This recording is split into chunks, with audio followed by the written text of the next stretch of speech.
नमस्कार मेरे बहुत बहुत प्यारे मित्रों। आज हम लोग क्या करेंगे कि भारत की जो निधियां होती हैं, भारत सरकार की जो निधियां होती हैं या फिर केंद्र सरकार की जो निधियां होती हैं, भारत सरकार से तात्पर्य ही यही होता है कि केंद्र सरकार के बारे में हम लोग चर्चा कर रहे हैं, सेंट्रल गवर्नमेंट के बारे में चर्चा कर रहे हैं। ऐसे ही हम लोग क्या करेंगे, स्टेट गवर्नमेंट के बारे में चर्चा करेंगे। इनके पास कितने प्रकार की निधियाँ होती हैं, ये कैसे कैसे होते हैं, संविधान में इनका कहाँ उल्लेख है, किस अनुच्छेद में है। ठीक, इसके बारे में हम लोग डिटेल्स करेंगे, एक एक निधि को लेकर के, एक एक फंड को लेकर के। ठीक, इससे भी प्रश्न बनते हैं और इससे भी हम लोग क्या करेंगे, एक प्रश्न बनाएंगे, प्रश्न देखेंगे और इसके कई सारे आयाम को देखेंगे कि किस प्रकार से किस टाइप के इसमें प्रश्न बनाए जा सकते हैं, कितने प्रकार से बनाए जा सकते हैं। जैसा कि आप लोगों को पता होगा, यदि आपने पॉलिटी पढ़ा होगा, तो संविधान में हमारे संविधान में 3 प्रकार की सूचियों का प्रावधान है या उल्लेख किया गया है। कितने प्रकार का? केंद्र सरकार के राजस्व तथा खर्चों, यानी कि जो उन्हें मिलता है राजस्व, रेवेन्यू जो मिलता है टैक्स के माध्यम से या फिर किसी को उधार दिए हों उसके ब्याज के माध्यम से, तो ये क्या हो जाता है, इस सब को ले करके, इन सारे राजस्व और खर्चों को ले करके 3 प्रकार की निधियों का उल्लेख किया गया है हमारे भारतीय संविधान में। ये कौन कौन से हैं? भारत की संचित निधि है, लोकलेखा निधि है भारत की, और भारत की आकस्मिक निधि। आकस्मिक निधि को मैं प्रायः यही कहता हूँ कि ये गुल्लक निधि होता है, कि आपने क्या किया, गुल्लक में भरते चले गए, गुल्लक में आपने क्या किया, रखते चले गए, लेकिन जब आकस्मिक समय आती है, आकस्मिक समय आती है तब हम क्या करते हैं, यानी कि कोई आपात स्थिति आ जाती है तो आप क्या करते हैं, इससे फोड़ करके निकाल लेते हैं। परंतु यहाँ पे थोड़ी सी स्थिति दूसरी है। स्थिति ये होती है कि भारत की आकस्मिक निधि जो होती है ये सिर्फ और सिर्फ राष्ट्रपति के विचाराधीन होती है या फिर उनके अधिकार में होती है। वो चाहे तो धन निकाल सकते हैं, चाहे तो वो नहीं निकाल सकते हैं। ठीक, आकस्मिक निधि में प्रायः यही होता है कि जब कोई समस्या आती है, देश पर कोई विपदा आती है, जैसे कि भूकंप आ गए, प्राकृतिक आपदा आ गई, तो उस समय जो है राष्ट्रपति महोदय क्या करते हैं, इसमें से धन निकालने की अनुमति दे देते हैं। ठीक है, हम लोग क्या करेंगे, एक एक निधि को अलग अलग से समझेंगे और उसके प्रश्नों के बारे में चर्चा करेंगे और ये भी देखेंगे भारतीय संविधान के किस अनुच्छेद में इसका उल्लेख किया गया है, जो कि बहुत ही इंपॉर्टेंट है। अगर आपको टिप्पणी करने के लिए भी आता है तो आप क्या करिए, पहले ही स्टार्ट करिए अनुच्छेद से ही। भारतीय संविधान के इस अनुच्छेद के अंतर्गत भारत की संचित निधि का उल्लेख किया गया है, जिसके अंतर्गत ये बातें हैं और कितने प्रकार के इसमें राजस्व आते हैं, कितने प्रकार के इसमें व्यय आते हैं, या फिर इसमें क्या क्या प्रावधान हैं। जैसे कि इसमें जो होता है, इसी निधि से ही जो संवैधानिक पदाधिकारी होते हैं उनके वेतन व भत्ते भी दिए जाते हैं। ठीक, इसी को बोलते हैं भारित व्यय। ये सब चीज़ें आप क्या कर सकते हो, उसमें इंक्लूड कर सकते हैं, जिससे आपका आंसर बहुत ही बेहतरीन और मज़ेदार बन सकता है। जैसे ही एग्जामिनर चेक करेगा वैसे ही वो समझ जाएगा कि बच्चे में जानकारी है या फिर जो अभ्यर्थी है इसके पास नॉलेज है, इसने ढंग से पढ़ा है, समझा है विषय को, रटा नहीं है। ठीक, आइए अब हम लोग समझते हैं क्या है विभिन्न प्रकार की निधियाँ। विभिन्न प्रकार की निधियाँ केंद्र सरकार के राजस्व यानी रेवेन्यू और खर्चों यानी एक्सपेंडिचर आदि के लिए संविधान में 3 प्रकार की निधियों को क्या की गई है, चर्चा की गई है या फिर उल्लेख किया गया है। भारत की संचित निधि, भारत का लोकलेखा निधि, लोकलेखा ही इसे बोलते हैं, भारत की आकस्मिक निधि, जिसके बारे में मैंने अभी चर्चा किया है कि आकस्मिक निधि क्या होती है। ठीक, अब आइए हम लोग इन तीनों के नाम जान लिए हैं, अब क्या करें, नंबर 1 यानी भारत की संचित निधि के बारे में समझते हैं। भारत की संचित निधि का उल्लेख हमारे भारतीय संविधान में अनुच्छेद 266 में यानी 266 में किया गया है। ठीक, सबसे पहला यही बात हो गया। अब बात ये हो गया, आखिर ये होता कौन है, भारत की संचित निधि में होता कौन है, कौन से राजस्व होते हैं? भारत सरकार को प्राप्त होने वाला धन, सारा धन का मतलब टोटल जितने भी धन होते हैं, चाहे वो कर से प्राप्त राजस्व हो, चाहे ऋण उधार से प्राप्त होने वाला राजस्व हो। यानी किसी को ऋण देते हैं, उधार देते हैं, उसके बदले में भी तो उन्हें क्या मिलता है, ब्याज मिलता है कि नहीं मिलता है, ब्याज मिलता है, वो भी इसी में क्या होगा, ऐड होगा। मान लीजिए किसी देश को हमारी सरकार ने, हमारे केंद्र की सरकार ने किसी देश को क्या किया, ऋण प्रोवाइड किया, प्रदान किया, और बदले में उसने क्या किया, कुछ परसेंट उसने इंटरेस्ट दिए, तो वो सारे के सारे किस में आ जाएंगे, भारत की संचित निधि में आ जाएंगे। ठीक। भारत सरकार को प्राप्त होने वाला सारा धन, चाहे वो कर से प्राप्त राजस्व हो, चाहे ऋण उधार से प्राप्त राजस्व हो, इसी में जमा होता है। किस में जमा होता है? भारत की संचित निधि में। देखिए मित्रों, बहुत ध्यान से समझिएगा।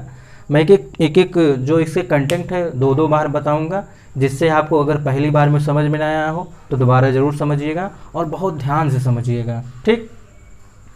भारत सरकार को प्राप्त होने वाला सारा धन, चाहे वो कर से प्राप्त हो राजस्व तथा ऋण से प्राप्त होने वाला राजस्व हो, इसी में जमा होता है।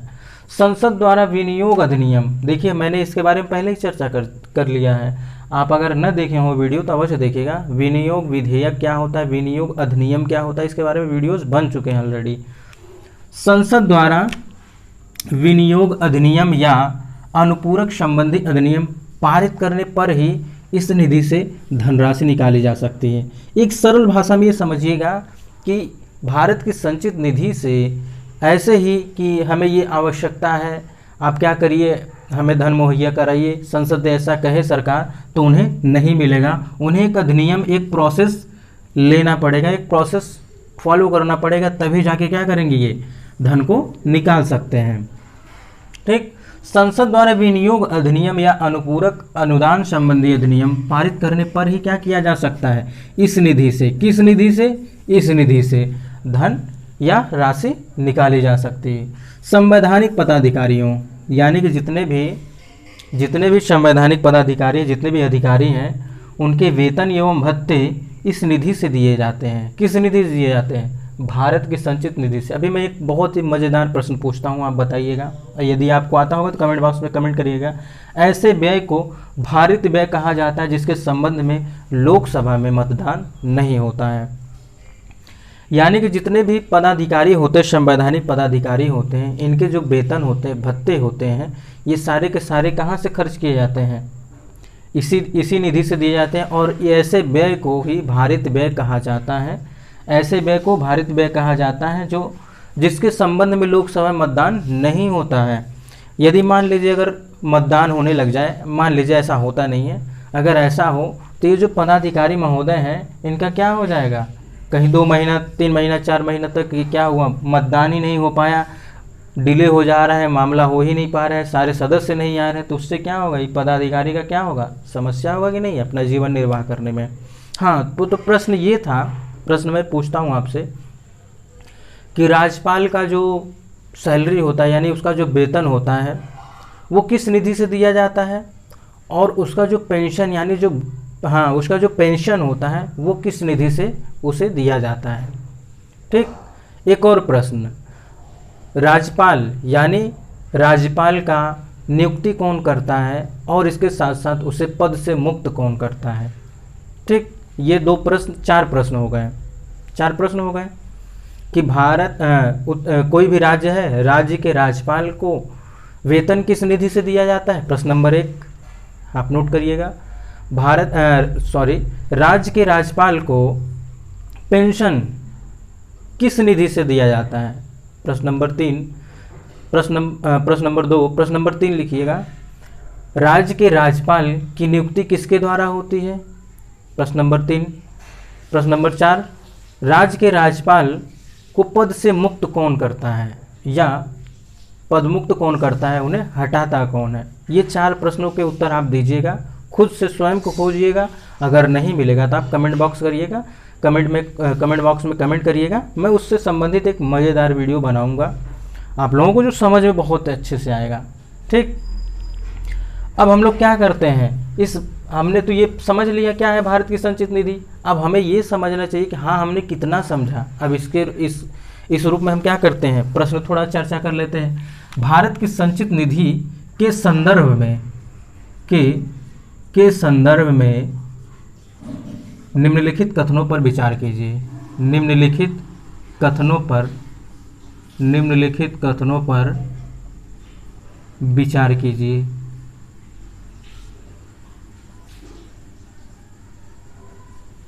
ठीक। ऑप्शन नंबर 1, इसका उल्लेख संविधान के अनुच्छेद 266 में किया गया है। ऑप्शन 2, भारत सरकार को प्राप्त होने वाला सारा धन कर से प्राप्त राजस्व तथा ऋण या उधार से प्राप्त होने वाला राजस्व इसी में जमा होता है। ऑप्शन नंबर 3, संसद द्वारा विनियोग अधिनियम या अनुपूरक अनुदान संबंधी अधिनियम पारित करने पर ही इस निधि से धन निकाली जा सकती है। ऑप्शन नंबर 4, संवैधानिक पदाधिकारी के वेतन व भत्ते इस निधि से दिए जाते हैं। ऐसे व्यय को भारित व्यय कहा जाता है जिसके संबंध में लोकसभा में मतदान नहीं होता है। कोड देखिएगा मित्रों,